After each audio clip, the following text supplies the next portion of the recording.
Então agora iniciamos a nossa aula de ciências, certo? E como essa lição de ciências era bem grande, nós não vamos iniciar uma nova lição de ciências agora nesses dias, certo? Nós vamos terminar ainda os tipos de vegetação nesta aula de ciência, mas também na próxima aula de ciências, certo? Então vamos ainda continuar vendo o tipo de vegetação, ok?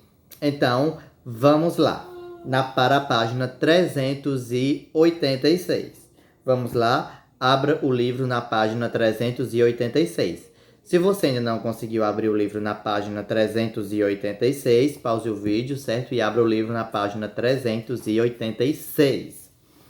Então, agora que você conseguiu abrir o livro, certo? Vamos começar com savanas, ok? A savana. Savanas não, savana. Vamos lá começar a leitura. Formação vegetal composta por plantas rasteiras, diversos tipos de capim, árvores pequenas distantes umas das outras e arbustos retorcidos. O relevo em geral é plano, certo? Então, a formação da savana ela tem uma vegetação que é composta por plantas baixas e plantas rasteiras, certo? Então, ela não é muito alta, certo? As plantas dela não são altas, são plantas geralmente baixas, certo?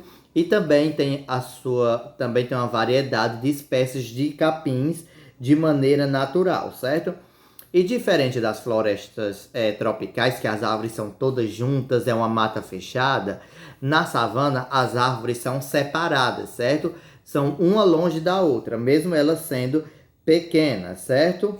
E elas parecem também que são arbustos retorcidos. Como assim, professor? Arbustos retorcidos? O que é isso? São galhos, entendeu? Todos tortos, todos assim, certo? Que cresce para um lado, depois gira e faz assim, e alguma coisa assim. E as plantas são bem retorcidas, certo? E o relevo, ou seja, o solo das savanas, geralmente, certo? É plano, ou seja, é plano, apenas aquela parte reta, certo? Sem muitas elevações, sem planícies ou depressões. Vamos lá continuar.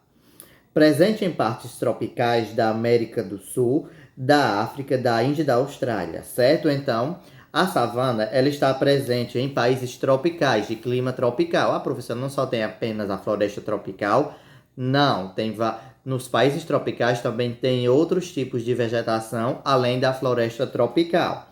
Aqui no caso nós temos a savana presente na América do Sul, certo? Também temos na África e da Índia e da Austrália. No Brasil esse tipo de vegetação é mais conhecido como cerrado. Então, no Brasil nós também temos uma savana, certo? Só que ela é conhecida como cerrado, que é mais ao centro do nosso país, nas regiões da capital do Brasil, Brasília, certo? Então lá é um cerrado, ok? Então aqui no livro nós temos uma foto do cerrado, certo? Em Pirenópolis, Goiás. Então toda aquela parte central do país, no Planalto Central, que é a parte de Brasília, a parte de Goiás ali, é do cerrado. E uma curiosidade do cerrado é que a maior parte das plantas está para baixo. Por exemplo, se um arbusto for do tamanho de uma criança de 5 anos, se uma planta do cerrado for do tamanho de uma criança de 5 ou 8 anos, certo? Então, a sua raiz que está para baixo geralmente tem o dobro do tamanho que está para cima. Então, ela é conhecida como floresta de cabeça para baixo, porque a maior parte da planta está embaixo da terra. É uma curiosidade bem legal do cerrado, certo? Então, vamos lá agora para a página 387, vegetação do deserto. A vegetação característica de regiões desérticas quentes são as cactáceas. Em geral, são espinhosas com pequenas folhas. Apresentam raízes profundas, capazes de retirar água do subsolo e armazená-la em seus caules, certo? Então, a vegetação mais característica das partes desertas e das partes mais secas são as cactáceas. Ah, professor, isso parece com cacto.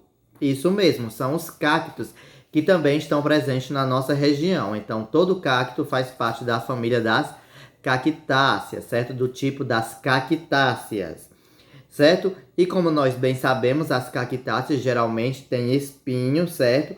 E com pequenas folhas, e geralmente não é todas que tem, não é verdade? É um cacto ou outro que tem folha, e elas são bem pequenininhas, certo? E os cactos, as plantas cactáceas, eles apresentam raízes bem profundas, porque quanto mais profundo, mais água eles conseguem absorver. E eles conseguem armazenar águas em seus caules, certo? Por exemplo, os espinhos, além da defesa, mas também para economizar água. Se fosse em forma de folha, eles iam precisar de bem mais água. Então, em forma de espinhos, eles precisam de menos água e conseguem armazenar as águas e conseguem sobreviver aos longos períodos de seca do deserto. Ok? Vamos lá continuar a leitura. No maior deserto quente do mundo, o Saara, localizado na África, existe formação de vegetação de palmeiras em que pode haver água. Esse conjunto forma o que chamamos de oásis. Na América do Sul, há o deserto mais seco do mundo, o deserto do Atacama. Então, no deserto do Saara, certo, que é o maior deserto do mundo e ele fica localizado na África, existe um tipo de vegetação além das cactáceas, certo, que são de palmeiras.